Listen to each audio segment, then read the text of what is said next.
George Bush during the election and walked up to candidate Bush and said, "Here's a tract about my sister I'd love for you to read." George Bush took that tract and said, "I will read it," and put it in his pocket, and then went to vote.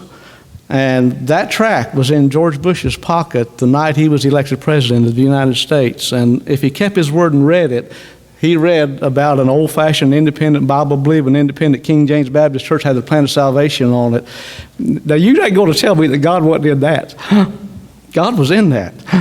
God took a man and his faithfulness and used it for his glory. Amen. Thank God for that. Brother Bingham's, I declare, if you're going to try to forget him, you're going to have a hard time because everything around here has got his fingerprints on it. Bulletin boards, he put it up. Yeah, I was in the bathroom the other day and I saw somewhere Brother Bingham did that. You go in the library, Brother Bingham and Miss D put the shelves up over there. They're over in the office is the trucks, the woodwork, and all of that. He left his mark, but more than that, he left his mark on our hearts, and we'll never forget him. When Brother Bingham was years ago, we remodeled this auditorium. It used to be green. Y'all remember green? Remember the green? Anyway, now it's blue. And a lot of folks had something to do with that. There was a lot of folks that sacrificed and gave and worked. But I tell you, not taking anything away from anybody, Brother Bingham was the man. And then that remodeling thing, he was here every day. Every day. Little problems come up and he'd fix them, and I didn't have to worry about it. They didn't call me home from visit to make a decision. I knew Brother Bingham would take care of that. And Steve and JW were Steve Missel owned the company, and JW's a great guy. And anyway, as long ago as that was, they quit. I know this, that someday the trumpet will sound, and the dead in Christ will rise first, and then we which are alive and remain shall be caught up together with him in the clouds to meet the Lord in the air. And when we meet the Lord in the air, Brother Bingham will be with him. I know that. And I know there's an eternity waiting, and I believe, folks, heaven becomes where your Jesus said, where your treasure is, there will your heart be also. Brother Bingham was a treasure to us. Amen. And where he is now, our heart is. A place where there'll never be a crepe on the doorknob. Yeah. No funeral trains in the sky, no graves on the hillsides of glory. For there we shall never more die.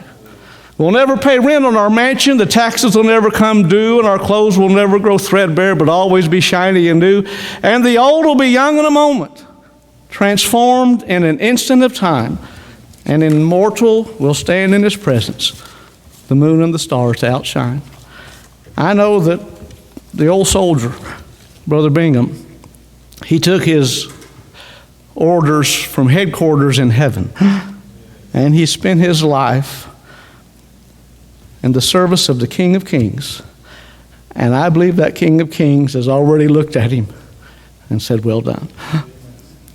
God bless you. Thank you for listening to me.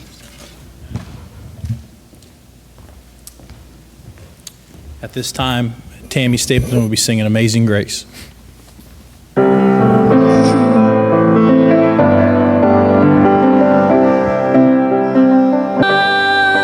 Tis grace hath brought me safe thus far, and grace will lead me home.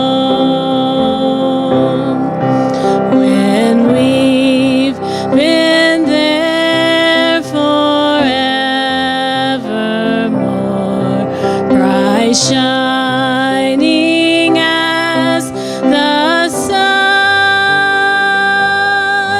we've no less days to sing God's praise than when we first begun.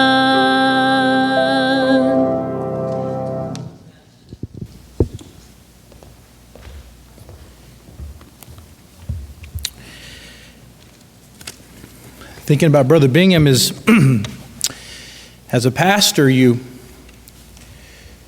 look and you get to spend time with somebody as much as I got to spend time with Brother Bingham. He was a faithful deacon. You know, some deacons get bad names, but not Brother Bingham.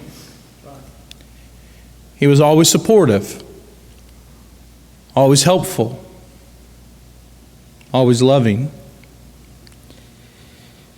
Oh, he loved my daughter. Hannah mentioned this morning,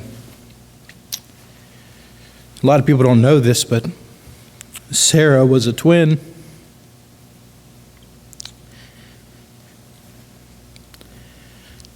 And I believe that in heaven today, that twins with Brother Bingham.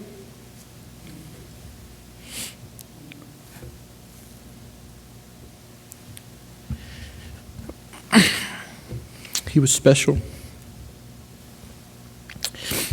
As I was preparing for this message this morning, you know, the truth of the matter is some funeral services are tough. But some, I don't want to say is easy, but some have already been preached in their life. What they've done, how they lived, how they treated people, how they treated their God.